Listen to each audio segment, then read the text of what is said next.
Hello, good evening. Welcome along to the Jackocar Cup Series, where you are watching qualifying here in Saudi Arabia. This is round 14 of season 13, also known as Thursday Night Thunder. I'm going to be really quick when I'm doing all these announcements, because as you can see, no track limits, nothing, no rules, no quali slots, nothing like that. We are basically here to watch the third wildcard race of the season.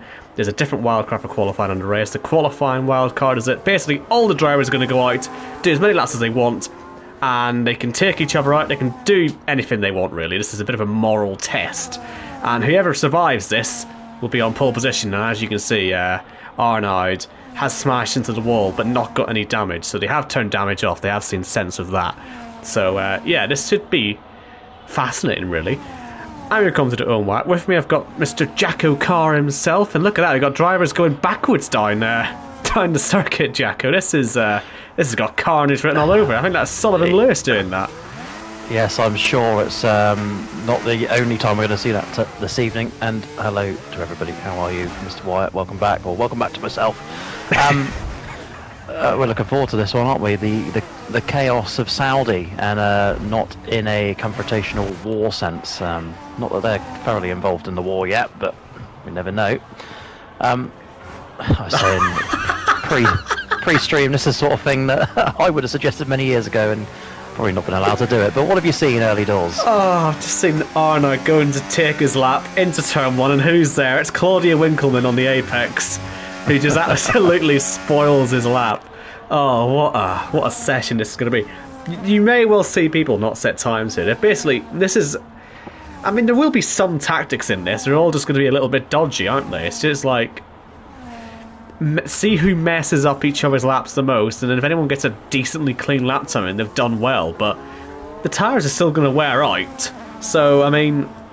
it's still, I think, in the driver's best interest to get the lap done first time around. But when you've got Gareth here blocking Arnaud and wrecking his lap, I mean, he can't do it. So this is practically impossible to call, really.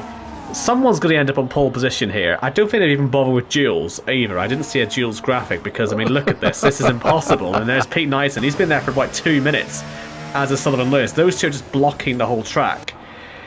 I tell you what, it's a good thing they didn't put any damage on, because we'd already have lost all 20 cars. I do believe that there's going to be a handful of people that try and take this seriously. The rest of them will not. So people like Casper and Arnaud, you can expect to go oh my god, seriously. But as I say that, Arnaud is not taking it seriously, and so KK goes P1. That could be the fastest lap. You never know. We'll watch Gareth on his lap. We've been following him for a little bit now. But he obviously, as one of the league owners, this is one of his ideas. I reckon this has definitely come from him rather than Ben Shaw. But oh yeah, Ben would never have this. Yeah, I don't think Ben particularly would go for this sort of thing. But, you know, they have to agree on these things before they do them. And, well, let's see if Gareth can use this system to his benefit. Like I said, getting a clean lap is imperative here. Because, as you can see, Johannes is fast at the minute. He's done that purely by not getting into trouble. But there you can see... I believe that was Sully again, going the wrong way down the track and ruining Gareth's lap. So that wrecks his lap.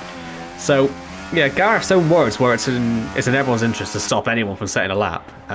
So that's just the concept here. If you can set a lap, you're probably doing okay.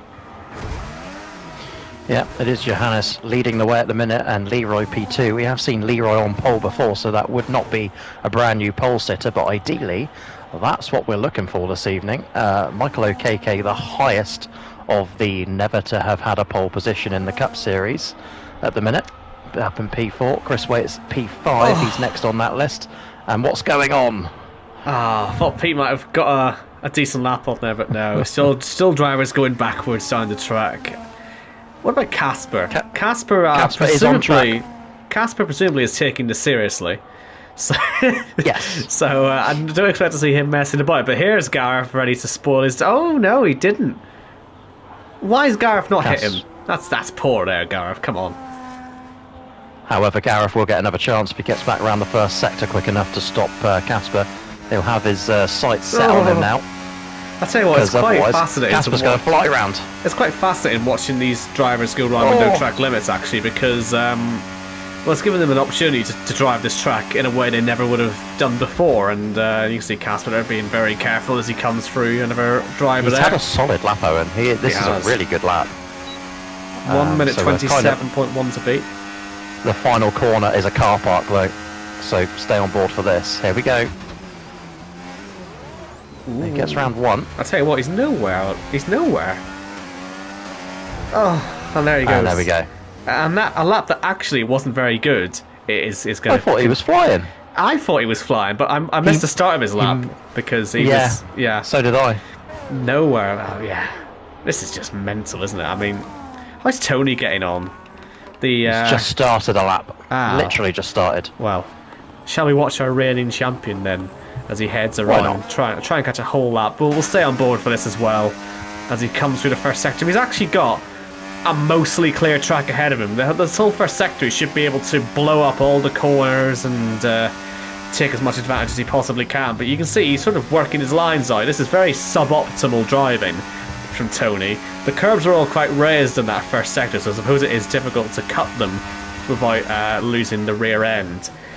But I mean, this in theory this should all lead to pole position, but you can see there's a lot of drivers in the pits actually changing tyres. I suggested they may need to do this because the soft tyres will not last forever. There probably will be some parked on the start-finish straight as well, but I don't know if they will be. I think Tony's actually find himself in a really good spot here, Jacko. Yeah, but Johannes is at the final corner waiting because I believe Tony is the next car to come through, and Johannes is next on track ahead of him, so you know what's going to happen here.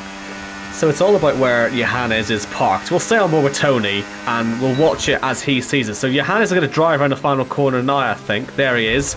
That's not stopped Tony massively, but again, look, he was actually nowhere near Johannes' time anyway. Even without that. Johannes, he must have just had the most perfectly clear lap then, Johannes.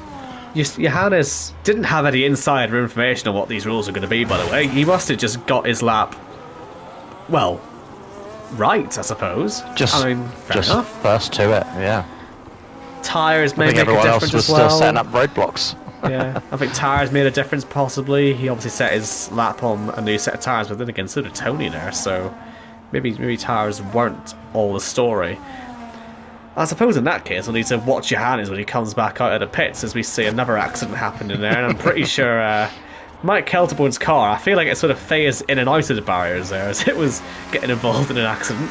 Currently sits in P6. Jake O'Sullivan has just crossed the line, and here's a good tactic actually that we don't see too much of, but it is the right thing to do.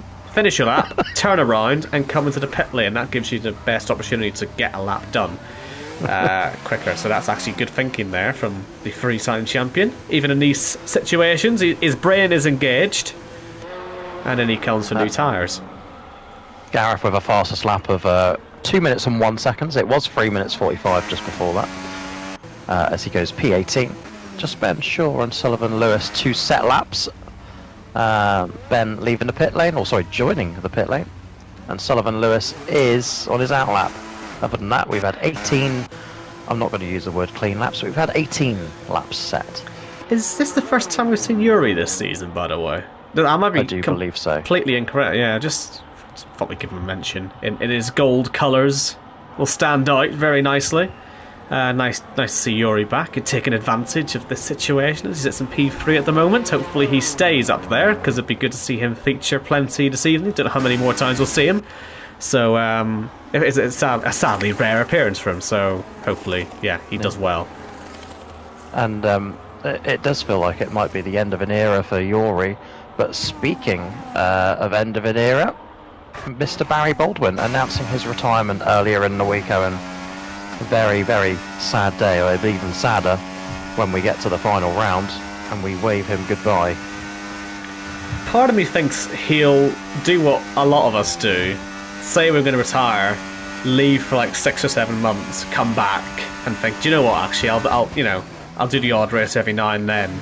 But in terms of definitely the full-time driving, yeah, it does look like Baz is going to be called a day. And I think it's safe to say he's earned his retirement. I think he was telling me in the week, I think the number he's going to get to is 836 races. That's across all leagues.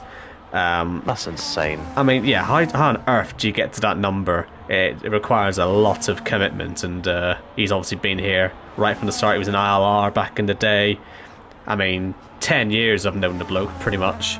So, yeah, he's been around a long time, so I think he's very much earned this retirement. He won last season. Oh, look at that. He won 2 seasons ago, I should say, in Monza. He'd love to get one more win under his belt. A race like this. We don't know what the wild card is for the race, remember? But wouldn't it be great to see him sneak another victory in what will be a crazy race in Saudi Arabia? He's going to cross the line towards the bottom there in 12th. We're into the last 7 minutes of the session now, so people are maybe going to be getting a little bit on edge about whenever they're going to be able to do... well, if they're going to be able to get a lap in. Robin there has just gone third fastest with a very competitive lap. And I'm just watching Bazza, actually. He's having a very cautious lap. Not sure why. Because obviously damage is off, so... yeah. ERS could be a factor. Has he got much ERS there? He just did a flying lap. I know he has got he's saving his ERS up. Look, he's going to go for another lap. I didn't even think about ERS and fuel as well. I really want to catch a great lap, but it's just so hard to find anyone. Let's watch the other league owner, Ben Shaw. I haven't given him many minutes yet tonight, mainly because he's not been on track. He's got quite a lot of traffic ahead of him, so I don't think this is going to be a particularly good lap. Unless, of course, he can avoid it all. But here's one car he's got past. I think that might have been Deck he's just come past. I wouldn't want to accuse... It wasn't Deck. I have no idea who it wasn't. It was one of them. It's easy to say. It could have been Waze for all we know. Yeah. 1 minute through the middle sector. Hard to tell. That's competitive. But I don't think he'll be going for the fastest time as Bazza puts him into the wall. It's good to watch this.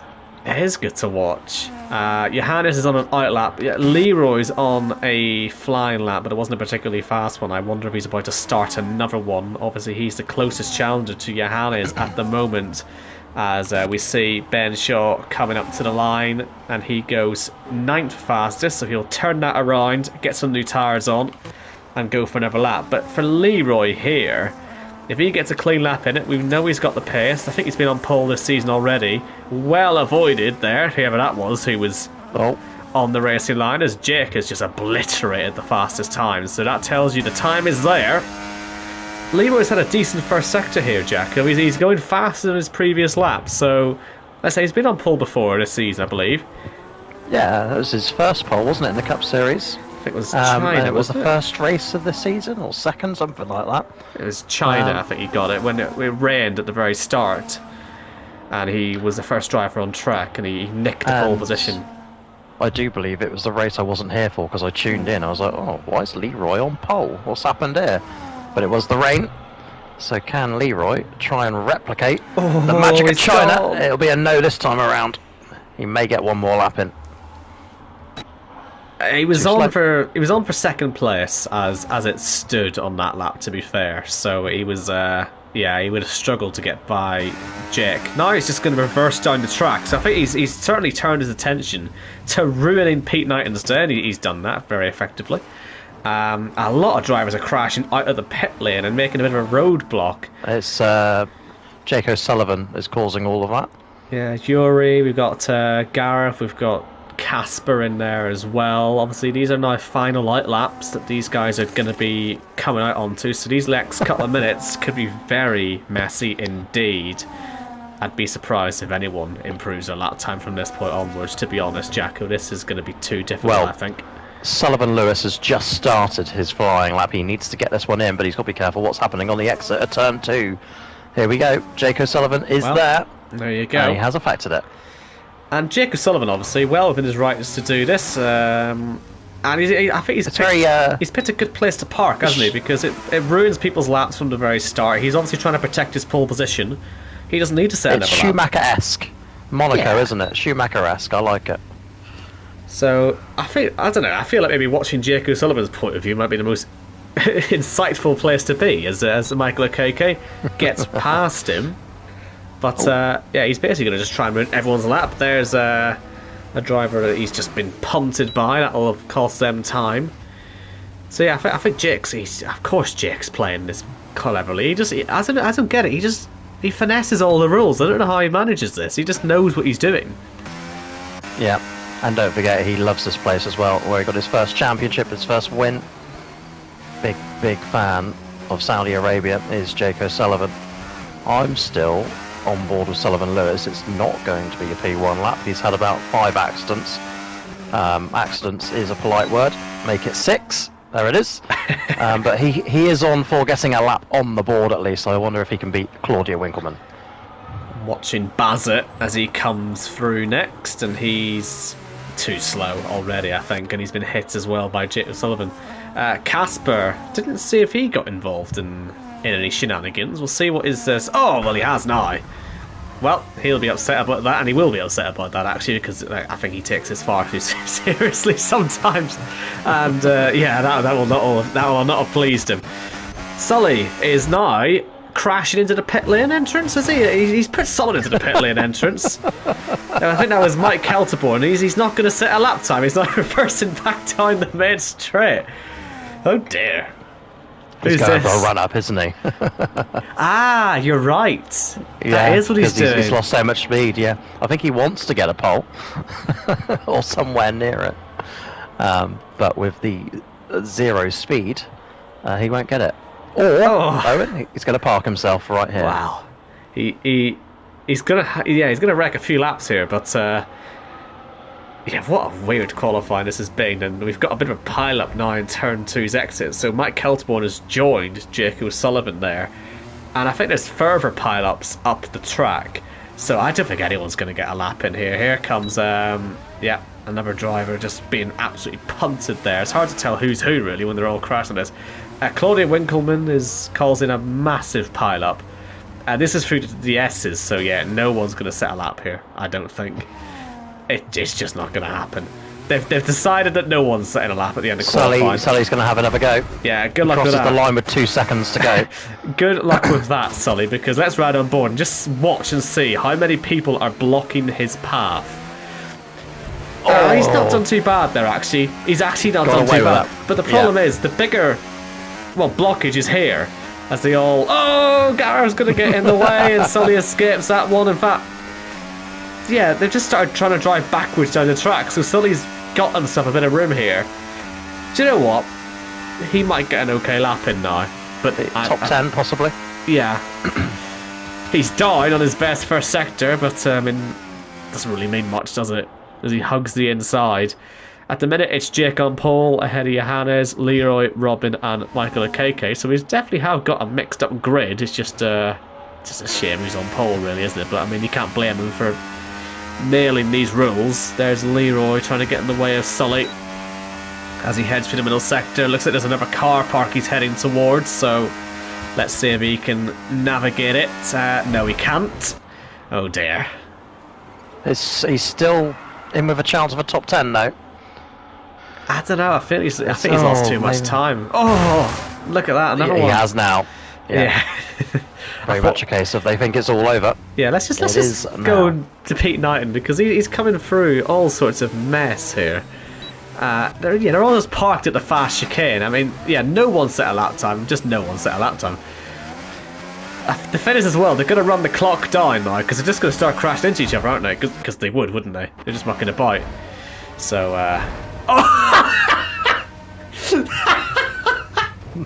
Ben Shaw just went flying. That was incredible. What a jump that was. Yeah, they're just waiting for the clock to be run down here, so we might see a few more wacky accidents. The issue with the drivers going backwards down here is that we're not getting any good camera angles, sadly. But yeah, what a weird qualifying session. We'll let this hit 0, and actually now, look, no one's going to improve, are they? Right, pole position, Jake O'Sullivan. Then we've got Johannes, Leroy, Robin, Michael Akeke, Arnaud, Yuri on his return. There he is reversing. Mike Kelterborn. Then we've got Ben Shaw, Jordan, Chris Waits, Jimmy Griffiths, Tony, Bassett, Casper, Pete, Ben Harrett, Decca Cornley, Claudia Winkleman, and Sullivan Lewis. So that is your order, and we'll hold on this for the next few moments, let any more accidents happen, but once we hit 0 on here, we are going to be ending the stream because they're going to have to make a new lobby and set the new wildcard up, because they can't start the race with these settings, because it would just be another free-for-all. It would be like a France Super Speedway style situation, and I believe that's not the wildcard for the race, so we will worry about that in a few moments. When we come back, we will take you through the playoffs and the chase, because we have got 3 drivers at risk here, 2 in the chase and 1 in the playoffs. But it is Jake O'Sullivan on pole by 1.6 seconds. How many poles has he had now, Jacko? 27. And we'll leave you on that. Join us, I'd say, in about 10 minutes for the race. So, hope you enjoyed that. I'm sure the drivers will have their thoughts. And I was particularly impressed by Ben Shaw's airplane crash. So we will, return in about 10 minutes or so. So